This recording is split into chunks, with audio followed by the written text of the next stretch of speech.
Ma'am अगर simple language में explain करना हो तो आप होम्योपैथी और एलोपैथी में कोई डिफरेंस क्या देखते हैं? यदि सरल भाषा में हम समझने की कोशिश करें, दोनों ही चिकित्सा पद्धतियां मानव सेवा के लिए समर्पित हैं। दोनों का जन्म यूरोप में हुआ और आश्चर्य की बात यह है कि दोनों शब्दों को देने वाले व्यक्ति भी एक ही थे, doctor Christian Friedrich Samuel Hahnemann. मूल जो फर्क इन दोनों में है, होम्योपैथी पूर्णतः सिद्धांत आधारित विधा है, जिसमें जो सिद्धांत है उससे हम नहीं भटक सकते। मतलब जैसे भागवत गीता है, वैसे हमारी होम्योपैथी में हमारा एक सिद्धांत है जिसको हम प्राकृतिक नियमों के आधार पर जो निर्मित है और जिसको हम फॉलो करते हैं, और जिसमें शरीर को पूर्णतः उपचारित करने की सोच है, अर्थात रोग को जड़ से खत्म करने की। इसलिए लोग कहते हैं कि समय लगता है या स्लो है या ऐसी मानसिकता है, वस्तुतः यह रोग को जड़ से खत्म करना चाहती है। लेकिन होम्योपैथी में इमरजेंसी मैनेजमेंट बहुत अच्छा नहीं है, या हम ये कहेंगे कि इमरजेंसी मैनेजमेंट के लिए होम्योपैथी को अन्य विधाओं की सहायता लगती है, विशेषतः एलोपैथी की। जो एलोपैथी है वो शब्द का अर्थ है हीट्रोपैथी।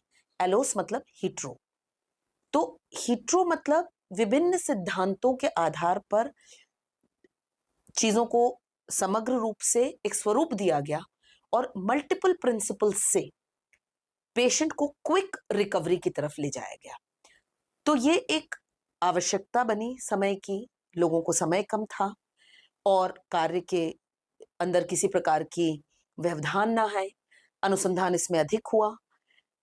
परंतु दोनों ही विधाएं, क्योंकि जन्म एक ही तरह की परिस्थिति से हुई, बहुत अपने आधारों पे, अपने मूल्य पर आज तक स्थापित हैं। सर आपका इस बारे में क्या विचार है? हमारा एक मॉलिक्यूलर मैकेनिज्म पर काम करती है। रिसर्च करके हम देखते हैं कि शरीर की जो पैथोफिजियोलॉजी है वो किस पॉइंट पर प्रॉब्लम क्रिएट उसमें हो रहा है, या कौन सा पर्टिकुलर बैक्टीरिया है या वायरस है जो कि शरीर को बीमार कर रहा है। बीमारी कई प्रकार की होती है, जन्मजात बीमारियां, अनुवांशिक बीमारियां, किसी पौष्टिक पदार्थ की कमी से होने वाली बीमारियां, या किसी बैक्टीरिया वायरस के इन्फेक्शन की वजह से होने वाली बीमारियां। तो एलोपैथी का पूर्ण रूप से ये उद्देश्य रहता है कि बीमारी क्यों हो रही है, उसकी मॉलिक्यूलर मैकेनिज्म को आइडेंटिफाई किया जाए और उसके ट्रीटमेंट में हम उसी मैकेनिज्म के आधार पर क्या करेक्शन करना है वो दवाई देकर हम उसको ठीक करते हैं। जैसे कोई अनुवांशिक एंजाइम की कमी है, जैसे डायबिटीज़ में इंसुलिन की कमी है, हार्मोन है एक इंसुलिन, तो हम हार्मोन को देते हैं, इंसुलिन को देते हैं तो डायबिटीज़ ठीक होती है। या कोई बैक्टीरिया या वायरस की वजह से इन्फेक्शन हो रहा है तो हम पर्टिकुलरली उसके अगेंस्ट एंटीबायोटिक देते हैं, जी। उससे ये ठीक होती है। होम्योपैथी, जैसा मैडम ने बताया कि एक होलिस्टिक हेल्थ है, वो पेशेंट का पर्सनालिटी टाइप क्या है, पेशेंट की हैबिट्स क्या है, पेशेंट को साथ में क्या सिम्टम्स है, ये सभी को एक साथ देखते हुए उसको ट्रीट किया जाता है। होम्योपैथी का एक प्रिंसिपल है लाइक क्योर्स लाइक। तो होम्योपैथी मूलतः chronic diseases, allergy, urticaria, psoriasis, इसमें काफ़ी अच्छा रिजल्ट सुनने को मिला है। और अभी करंटली रिसर्च भी होम्योपैथी में आयुष के अंडर भारत में चल रही है, तो ये भी अब एक साइंटिफिक प्लेटफॉर्म को गेन कर रहा है। एलोपैथी ऑब्वियसली एक इमरजेंसी केयर में बड़ा रोल प्ले करता है। In fact I say that a sole player in the emergency department, while we know that other than the emergencies, chronic diseases का बहुत बर्डन रहता है, जीवन को बड़े रूप से सफ़र करती हैं और कई बार एलोपैथी में क्योर में इशू आते हैं, जैसे माइग्रेन की समस्या हुई, सोरियासिस की प्रॉब्लम हुई, तो इसमें पेशेंट कहता है मुझे क्योर चाहिए, एंड वी एडमिटेड कि we don't have cure for the migraine or the psoriasis, we can give only the relief. symptomatic treatment।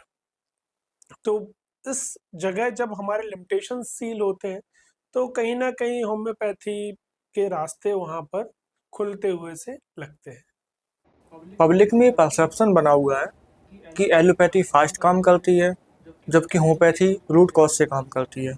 आप इस बारे में क्या सोचते हैं? मैं इससे अग्री करूंगी, क्योंकि मुझे ऐसा लगता है कि दोनों की ही अपनी आवश्यकता है, दोनों विधाओं की, और व्यक्ति के लिए भी दोनों का ही बहुत महत्व है। जैसे एक उदाहरण सरल लें, तो कभी बहुत सर दर्द हो रहा है और अभी जाना है, इंटरव्यू है या परीक्षा है, तो ले ली जाए एलोपैथी की दवा, सर को दर्द को मैनेज कर लिया जाए। पता है कि इसका प्रभाव 3 से 4 घंटे रहेगा, उसके बाद इसको डिटेल में समझना है। तो होम्योपैथी का काम क्या है कि ऐसा नहीं है कि होम्योपैथी में त्वरित आराम नहीं मिलेगा, लेकिन हमारा मूल सिद्धांत ही व्यक्ति को पूरी तरह से या उसकी पूर्ण पर्सनालिटी, पूरे व्यक्तित्व के ऊपर उपचारित करना है। जैसे हमारे लिए सर दर्द जो है वो सर से नहीं आएगा, जरूरी है हाजमे से आ सकता है, पित्त से आ सकता है, किसी तनाव से आ सकता है, नींद से आ सकता है, अर्थात बहुत प्रकार से आ सकता है, और कारक के अनुसार हम उसका उपचार करेंगे। एलोपैथी डेफिनेटली फास्ट है, क्योंकि वो जाके नर्वस सिग्नल्स को अरेस्ट करते हैं और उस सेंसेशन को उस समय खत्म करते हैं। ये बिल्कुल ठीक है, परंतु मेरा ऐसा मानना है कि दोनों ही चीजों की जरूरत हर व्यक्ति को है। समय अलग अलग हो सकता है, और इनफैक्ट हम जैसे चिकित्सकों को भी सर इन दोनों की इसलिए आवश्यकता है कि हमें पता होना चाहिए हमारे रोगी को इस समय क्या ज्यादा ठीक रहेगा। बिल्कुल हमें बीमारी का तात्कालिक आराम भी चाहिए बिल्कुल। और हमें रूट कॉज से भी उसको खत्म करना चाहिए। यहाँ पर मुझे लगता है कि होम्योपैथी, जब मरीज शुरुआती लक्षण के साथ आता है, तो बेटर है कि वो होम्योपैथी में, जब बीमारी ज़्यादा बड़ी नहीं है, बिल्कुल तो ठीक है। वो होम्योपैथी का सहारा लेकर, एक होलिस्टिक हेल्थ लेकर, और उसको अपने जीवन शैली में बदलाव करके, दवाइयों का सहारा लेकर, जी। और जो भी उसके हैबिट्स हैं, जी। उन पर काम करके वो स्वास्थ्य को प्राप्त कर सकता है। एलोपैथी ऑब्वियसली, जैसा आपने कहा कि अब इंटरव्यू है, जाना ही है और आपको इमीडिएट रिलीफ भी चाहिए है, तो हाँ, वहाँ एलोपैथी का रोल है और आपको दवाई लेना ही चाहिए। बिल्कुल। अब रूट से कौन ठीक करता है, होम्योपैथी या फिर एलोपैथी? देखिए, कई सारी बीमारियों में एलोपैथी रूट पर भी काम करती है, लेकिन पेशेंट का कितना समय उसके पास है, किस तरीके की बीमारी उसकी है। यदि पेशेंट को स्ट्रेस या एंजाइटी की वजह से हेडेक हो रहा है, तो ऑब्वियसली उसको लाइफस्टाइल चेंज करना ही करना है। पड़ेगा। या उसको एनीमिया है, आयरन की कमी की वजह से हेडेक हो रहा है, तो उसको आयरन सप्लीमेंट्स लेना लेने ही ही पड़े। पड़ेंगे। तो बहुत सारे तरीके के हेडेक होते हैं। तो रूट क्या है, ये तो ऑब्वियसली पहुंचने में समय लगता है, जांचें भी इसमें करवानी होती हैं, और कई अलग-अलग बीमारियों के अलग-अलग कॉज होने की वजह से पद्धतियों को लेकर इनके अलग-अलग रास्ते हैं। एलोपैथी इमीडिएट रिलीफ देती है, क्योर कभी आता है, कभी नहीं आता है, डिपेंड करता है कि कॉज क्या है। जी। सिमिलरली फॉर द होम्योपैथी, वो ट्राई करती है कि आपके उन्हीं सिम्पटम्स, जिसकी वजह से वो जो सिम्पटम्स जिस परेशानी से आ रहे हैं, उसी परेशानी को ही डील करके और वहां से उसको खत्म किया जाए।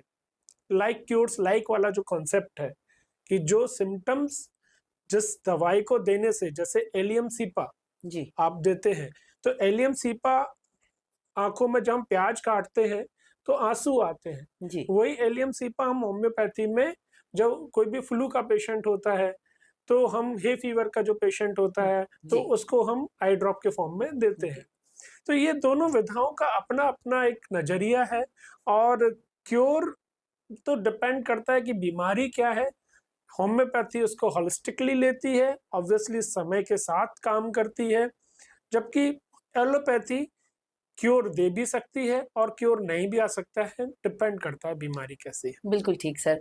इनफैक्ट मैं तो ये कहूंगी कि यदि जनमानस में ये जागृति आ जाए कि किस प्रकार से दोनों विधाएं मिलके और उस व्यक्ति को एक लंबा आराम भी और उसके शरीर पे कोई रासायनिक कुप्रभाव भी ना होने दे सर, बिल्कुल। तो ये दोनों ही चीजों का एक संतुलन यदि स्थापित हो जाता है, तो जनमानस के लिए भी और इवन चिकित्सकों के लिए ये बहुत बड़ी उपलब्धता होगी कि हम लोगों को इस तरह से रोग मुक्त भी कर पाएंगे और एक अच्छा जीवन दे पाएंगे उनको। देखिए, इसमें जो मैडम ने बात कही, एक हॉर्मेसिस का कॉन्सेप्ट होता है। बिल्कुल। हॉर्मेसिस का जो कॉन्सेप्ट है कि उसमें आप लो डोज में कोई पदार्थ जब बॉडी को देते हैं और वो पदार्थ किसी पर्टिकुलर मैकेनिज्म को स्टिमुलेट करता है, तो बॉडी उस स्टिमुलेट की वजह से और अच्छा महसूस भी कर सकती है। इसको कुछ इस तरीके से लीजिए कि एक्सरसाइज में हमारे मसल फाइबर टूटते हैं, जी, लेकिन वही एक्सरसाइज हमारी मसल्स को नए बनाते हैं, मजबूत करती है। मजबूत कर स्ट्रेंथन करती हैं, तो बिल्कुल। ऐसे ही जो हॉर्मेसिस का कॉन्सेप्ट है कि आप लो डोज में कोई पदार्थ जब बॉडी को देते हैं, तो बॉडी उससे एक पर्टिकुलर पाथवेज को एक्टिवेट करती है और शरीर को मजबूत बनाती है। बहुत बढ़िया। सर को मैं ये बताना चाहूँगी कि सर जो डॉक्टर हैनीमैन जिन्होंने होम्योपैथी को जन्म दिया उन्होंने अपनी जो ऑर्गेनन जो उनकी एक तरह से भागवत गीता है होम्योपैथी की, उसके 6 एडिशंस लिखे, जिसमें से पहले के कुछ एडिशंस में पूरा विवरण हॉर्मोसिस का ही है। अरे वाह! उसका जन्म ही हॉर्मोसिस के कंसेप्ट से हुआ है और बाद में ये हॉर्मोसिस का शब्द निकल के फिर होम्योपैथी आया है। ओके, तो इस प्रकार ग्रेट। से ये परिवर्तित हुआ है हॉर्मोसिस से वाइटल फोर्स, वाइटल एनर्जी और प्रिंसिपल के ऊपर। सर, इंडिया में लोगों को अपनी हेल्थ के बारे में क्या चीज़ है जो समझनी चाहिए? देखिए, लोगों को या किसी पर्टिकुलर व्यक्ति को सबसे पहले ये जानना चाहिए कि उसको परेशानी क्या है। ऑब्वियसली जब वह बीमार होता है, बीमार मतलब आपके पास स्वास्थ्य की कमी हो गई एक पर्टिकुलर एरिया में, अब आप स्वस्थ नहीं हो, जी, आपके घुटनों में दर्द हो रहा है या पेट खराब है या सर में दर्द हो रहा है या आप शरीर में थकान बनी रहती है या और कोई आपको सिम्टम है, तो परेशानी क्या है? जब आप परेशानी को समझते हैं और परेशानी का लेवल क्या है आपका, इट्स अ अर्जेंट केयर, जैसे कोई बाइक से गिर गया और उसको खून बह रहा है, चोट लग गई है, या फिर किसी की लाइफ़स्टाइल बहुत बेकार है, नाइट ड्यूटीज़ में काम करता है, या उसका जो एनवायरनमेंट है बहुत स्ट्रेसफुल एनवायरनमेंट में काम करता है, या उसके जो जीवन का तरीका है वो बहुत ज़्यादा अव्यवस्थित है। इस तरीके की जो कॉन्सेप्ट है कि लाइफ का प्रॉब्लम क्या है, बीमारी क्या है, सब जी, कुछ आपके किस पैथी का चुनाव करना है, सब कुछ उस पर डिपेंड करेगा कि बीमारी की स्टेज, हुँ, बीमारी का प्रकार जी, और अगेन एक्सेसिबिलिटी, आपके आसपास डॉक्टर कौन उपलब्धता कैसी है? बिल्कुल है ठीक है। ना? तो आपके आसपास यदि डॉक्टर उस विधा का अच्छा है या नहीं है, इन सब पर ही ये चीज़ें डिसाइड होती हैं। बिल्कुल। मैं ये भी कहना चाहूँगी सर कि भारत में बहुत भिन्नता है। कहीं-कहीं हम जाते हैं तो लोग अपने स्थान विशेष से निकल ही नहीं पाते हैं। परंतु आज का युग परिवर्तन का युग है और हमें चलिए आवश्यकता पड़ी, हमने उपचार कराया, वहाँ तक भी ठीक है। उपचार के पश्चात हम एक्सप्लोर कर सकते हैं। हमारे पास इंटरनेट है, हमारे पास टेलीमेडिसिन है। गवर्नमेंट ऑफ मध्य प्रदेश का आयुष विभाग का भी टेलीमेडिसिन अब हाँ, उपलब्ध है। बिल्कुल, बिल्कुल। एलोपैथी का भी होगा। संजीवनी। जी, हाँ, संजीवनी है। तो हम ये समझें, भारत के नागरिक ये समझें कि जो शासन हमारे लिए उपलब्धताएँ करा रहा है, उसके लिए हम अपना वैचारिक जो खुलापन है वो कैसे लेके आएँ। साथ ही कंसल्टेशन में कोई कमी नहीं करनी चाहिए। पहले रोग को भी समझ लेना चाहिए और हर विधा में सर हर प्रकार के चिकित्सक हैं। कई बार हम अपनी विधा में भी देखते हैं कि कुछ चिकित्सक जो हैं वो बहुत एग्रेसिव ट्रीटमेंट करते हैं। मैं किसी व्यक्ति विशेष को नहीं ऐसा कहना चाहूँगी। मैं इवन एलोपैथी में भी ऑब्जर्व करती हूँ। तो हम एक विधा में भी एक से अधिक लोगों से बात कर सकते हैं। उसका जो बेनिफिट होता है हमें पेशेंट को भटकाना नहीं है, डाइवर्ट नहीं करना, लेकिन हमें unnecessary medication, unnecessary surgical procedures, इन सब पे भी कहीं न कहीं धीरे-धीरे एक कहना चाहिए कि जागरूकता का माहौल बनाना होगा। बिल्कुल, बिल्कुल मैडम। क्योंकि कई बार क्या होता है ये करा लें और उसके बाद जो जीवन है वो ऐसा हो जाए, उसमें समस्या आ जाए। हुँ, छोटे-छोटे उदाहरण जैसे देखें बच्ची आई 21 साल की थी, डिलीवरी के बाद कार्पल टनल सिंड्रोम के लिए उसको कहा गया कि टनल को उसको सर्जिकली उसको थोड़ा ओपन अप करेंगे। मेरे पास आती थी सर वो बच्ची, तो उसने टनल को सर्जिकली ओपन अप कराया। जो भी हुआ उसके साथ मैं किसी को ब्लेम नहीं करूँगी। लेकिन वो बच्ची के जो हाथ थे दोनों, वो बाद में उसको सामान्यतः कभी यूज़ नहीं कर पाई। और बहुत से ऐसे लोग हैं जो जब कार्पल टनल सिंड्रोम जैसी कंडीशंस होती हैं, हम इनको जो जिसे हम इसको कहते हैं स्क्रोफुलस डायथिसिस होम्योपैथी में, मतलब सूजन आ जाना, जगह-जगह पानी रुकना, जो शरीर के चैनल्स हैं उनका ओक्लूजन होना। यदि हम स्क्रोफुलस डायथिसिस पे ट्रीटमेंट करते हैं तो ऐसी बहुत सारी चीजें खुद कंट्रोल हो जाती हैं। तो मैं ये नहीं कहती उस पेशेंट में हम शायद पूरा कर ही लेते, परंतु यदि हम उसमें कोशिश करते तो शायद हमको आवश्यकता न पड़ती, क्योंकि वातज उसकी शरीर की प्रकृति है, उसमें सूजन बाद में भी आती रही, उसका कैनाल खोला भी था तो भी फिर वो कंस्ट्रिक्ट हो गया और वो उसमें एक समस्या उत्पन्न हुई। ऐसा मेरा सोचना है उस पर्टिकुलर पेशेंट के केस में। तो मुझे लगता है कि इमरजेंसी हो तो तुरंत निर्णय लेना चाहिए, जो भी आसपास उपलब्ध है, बिल्कुल। एक्सप्लोर करके रखना चाहिए और अन्य लोगों के अनुभवों से भी थोड़ा सा आम जन को सरकार की जो स्कीम्स है उनके बारे में भी पता होना चाहिए। ये निश्चित चीजें रूप भी से, बहुत जरूरी है। निश्चित रूप से। ऐसे ही सेम एक पेशेंट मेरे भी संपर्क में आया मैडम, जी और वो पेशेंट कई जगह एलोपैथी में भी और अन्य पद्धतियों में भी इलाज करके आया था। वो जी अर्टिकेरिया का पेशेंट था, जी क्रॉनिक अर्टिकेरिया उस मरीज को था, और कई सारी जांचें भी उसकी हो चुकी थी, आईजीई लेवल्स उसके हाई भी थे।